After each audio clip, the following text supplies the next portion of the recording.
Every morning, I cleaned his mansion while he was away. Then one day, he came home early and caught me singing. "Your voice is beautiful," he said. "I never imagined those 4 words would change everything.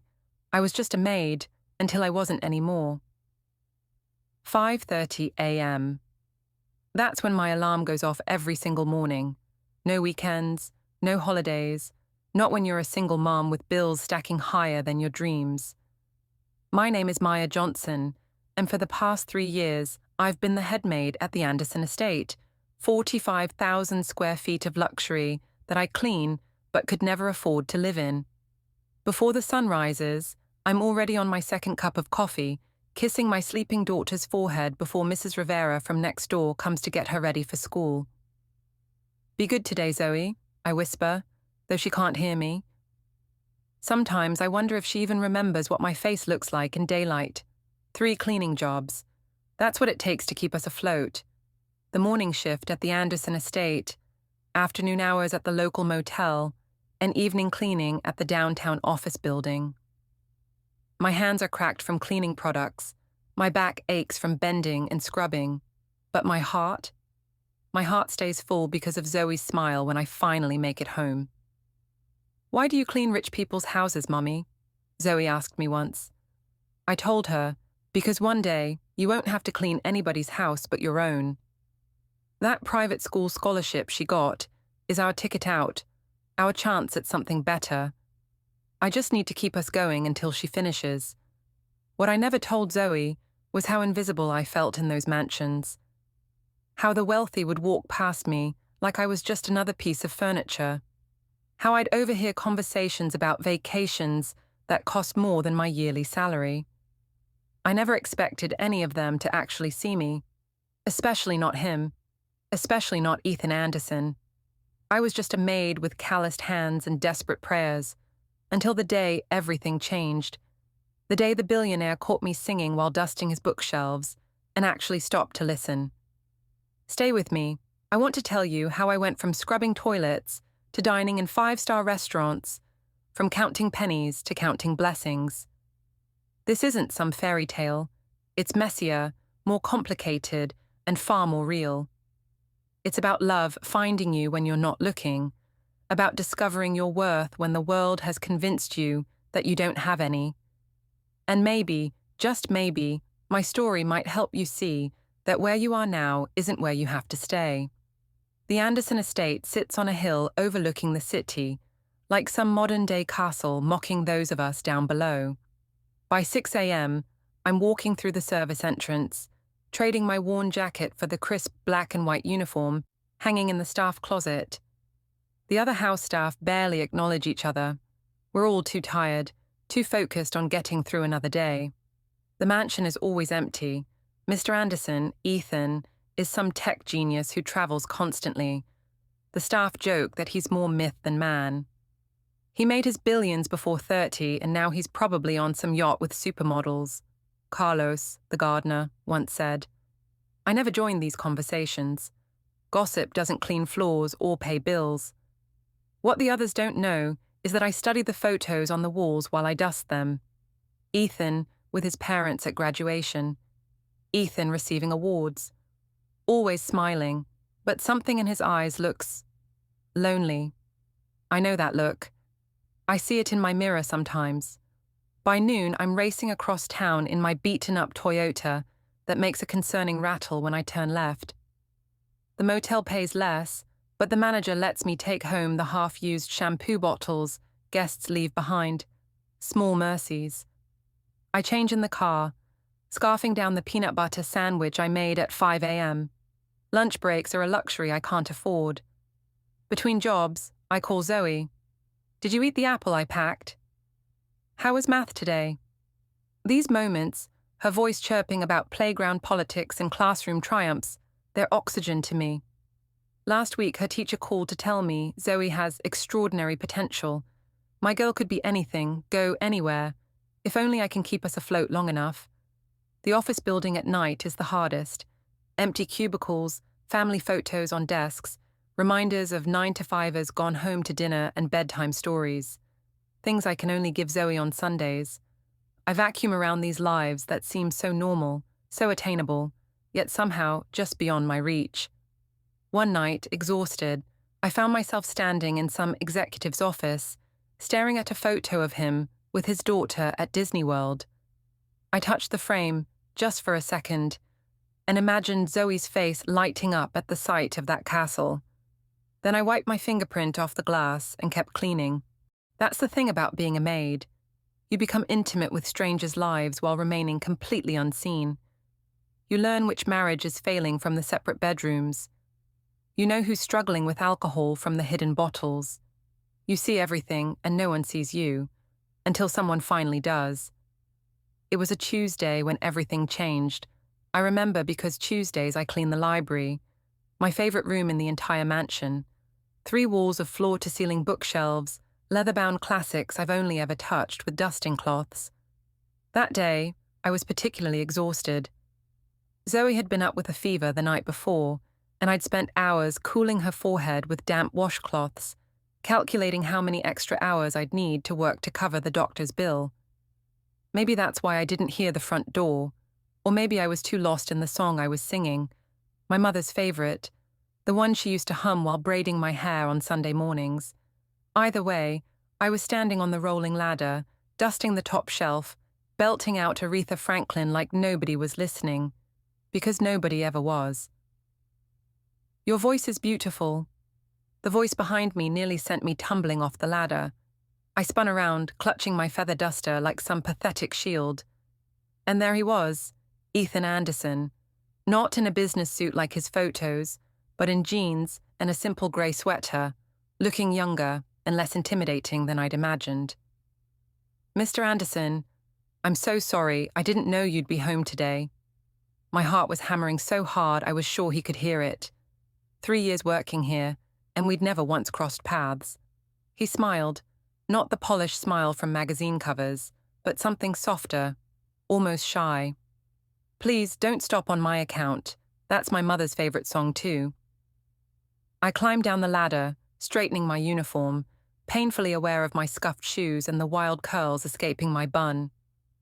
"I should get back to work, sir. The East Wing still needs—" "What's your name?" he interrupted, stepping further into the room. 3 years you've worked in my home and I realize I don't even know your name. That's unforgivable." How did he know how long I'd worked here? "Maya," I said. "Maya Johnson." He crossed the room to the piano by the window, a grand piano I'd polished countless times, and sat down. His fingers hovered over the keys before playing the opening notes to the song I'd been singing. "My mother taught me to play this when I was 10, he said. "I hated practicing, but this one I didn't mind." I stood frozen, duster still in hand, completely out of my element. Was I supposed to respond? Leave? Keep dusting while he played? Then he looked up and nodded to the space beside him on the bench. "Would you sing it? The second verse always trips me up." In that moment, I had a choice. The sensible option was to politely decline and return to my duties. That's what invisible people do. They stay invisible. But something in the way he asked, like he genuinely wanted to hear me, made me set down my duster and take a seat at the edge of the bench, careful not to get too close. And so I sang, my voice shaky at first, then growing stronger as he played. When we finished, the silence felt different, charged somehow. "Why do you work so many jobs, Maya?" he asked quietly. I stared at him, stunned. "How did you—" "Mrs. Henderson mentioned it. She says you're the hardest worker she's ever seen." "The head housekeeper." "Of course." "I have a daughter," I said simply. What else could I say? That Zoe's father left before she was born. That her private school scholarship only covers tuition, not the uniforms, books, or lunch plan. That sometimes I lie awake calculating how many more years of this grind before I might have enough for community college for her. But somehow, standing there in his library, the words tumbled out. Not all of them, but enough.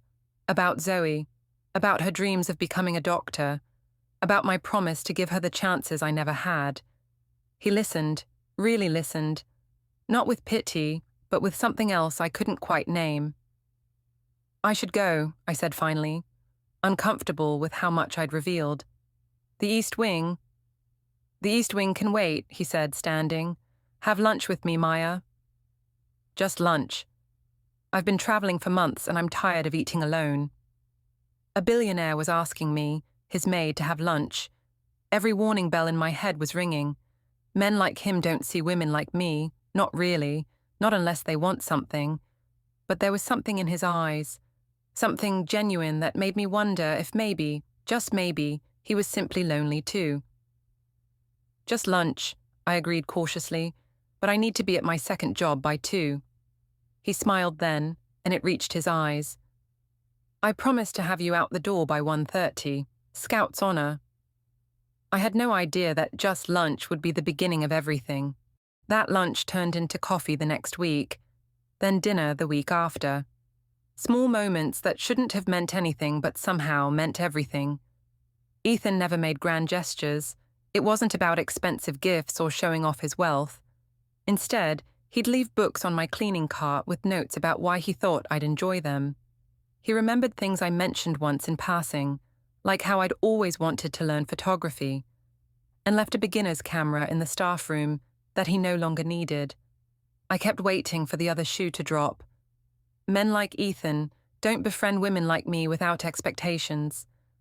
I built walls around my heart so high, even I couldn't see over them. When he'd ask about my weekend plans, I'd give vague answers, keeping Zoe separate from whatever this was. My daughter wasn't part of some rich man's curiosity about how the other half lives. Why are you being nice to me? I finally asked him one evening, as we sat on the kitchen counter, eating ice cream after I'd finished my shift. He looked surprised by the question. Because you're the only person who doesn't want something from me, he said simply, and somehow I knew he was telling the truth. Slowly, reluctantly, I let those walls come down. I showed him photos of Zoe, told him about her science fair project, and when Zoe's school cancelled at the last minute one day, and I had nowhere else to bring her, I cautiously brought her to work. I'll never forget watching my daughter and this billionaire sitting cross-legged on his expensive rug, building the most elaborate pillow fort I'd ever seen. Your mum talks about you all the time, he told her, and the pride in Zoe's eyes nearly broke me. Of course, people noticed. Mrs. Henderson's concerned looks, Carlos's knowing smirks. He'll get bored of his little charity case, I overheard the new maid say. The whispers followed me through grocery stores and school pickup lines. That's her, the maid who's sleeping with her boss. I wasn't, but truth doesn't matter when gossip is more interesting. Don't you care what people think? I asked Ethan once. He shook his head. I spent 15 years caring what everyone thinks. It's exhausting. Now I just care what the right people think. Then he looked at me with those sincere eyes. And you, Maya Johnson, are one of the right people. I was starting to believe him, and that terrified me more than any rumor ever could. 4 months into our friendship, something shifted. It was subtle at first, lingering glances, our hands brushing when we'd reach for the same thing. We were dancing around something neither of us was brave enough to name, and I was terrified. You know he's just slumming it, right? Mrs. Henderson cornered me in the laundry room one morning. I've worked for wealthy families for 30 years. They play with people like us, Maya. We're novelties to them. Her words echoed my own fears. What would happen when Ethan inevitably got bored with me? I'd not only lose whatever this was between us, but I'd lose my job too. Zoe's stability, everything. Then came the gala. Ethan asked me to accompany him to some fancy charity event, not as staff, as his date. I said yes, despite every instinct screaming no. He bought me a dress I could never afford, and for one night, I pretended I belonged in his world. That's where I met his mother. Catherine Anderson took one look at me, and her smile hardened to ice. Ethan has always had a charitable heart, she said, champagne glass dangling between manicured fingers. But darling, charity belongs in tax write-offs, not in your personal life. She didn't even try to lower her voice. People stared, whispered, and suddenly, I was just the maid again, pretending to be Cinderella. I fled to the bathroom, tears burning my eyes. A woman washing her hands glanced at me in the mirror. "You're her, aren't you? The maid he's been parading around?" She laughed to her friend. "Wonder how long until he trades her in for the next project?" When Ethan found me, I couldn't even look at him. "Take me home," I whispered. "My real home." The silence in his car was deafening. "Maya, my mother doesn't speak for me," he finally said outside my apartment. "But she's right," I replied. "We live in different worlds, Ethan. I clean toilets for a living. You own half of downtown. This isn't a fairy tale." "It doesn't have to be." He reached for my hand. "I don't care about any of that." "But I do," my voice broke. "I see how people look at us, at me, like I'm some gold digger or you're my meal ticket. I had a life before you, Ethan. It wasn't glamorous, but it was mine. I was proud of what I built for Zoe and me." The next day, I called in sick. Then the next. By the third day, I knew I couldn't go back. Not as his maid, not as anything. I drafted my resignation letter with shaking hands. "Mummy, why are you crying?" Zoe found me at the kitchen table that night.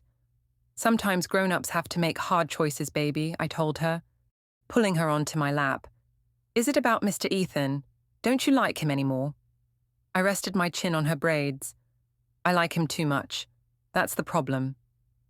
In the quiet of our tiny apartment, I made my choice.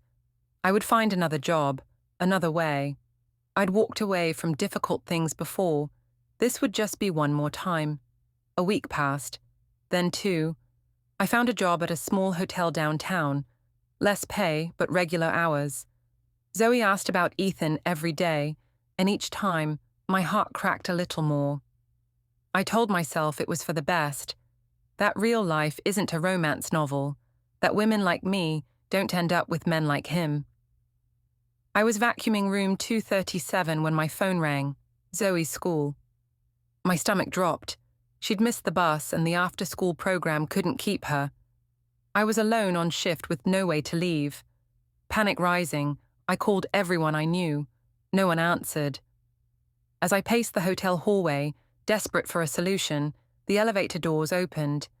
And there he was, Ethan, looking tired and unshaven, so different from his polished self.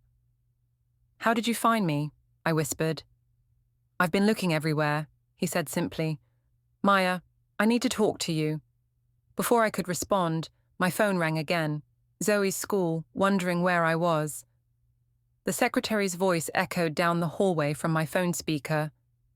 Ethan stepped forward. "Let me help, please." What choice did I have? 20 minutes later, we pulled up to Zoe's school. She squealed when she saw him, launching herself into his arms like no time had passed. I watched them together, something aching in my chest. The drive to my apartment was quiet, Zoe chattering about her day from the back seat. When we arrived, Ethan turned to me. "Can I come up?" "Just to talk." I nodded, too exhausted to argue. Zoe disappeared to her room with homework, and suddenly we were alone, standing awkwardly in my tiny kitchen. "I sold the mansion," he said abruptly. I blinked. "What?" "And my company. Well, most of it. I'm keeping enough shares to ensure it runs ethically." His words tumbled out. "I've set up a foundation for single parents pursuing education, and I bought a normal house, 3 bedrooms, a yard, nothing fancy."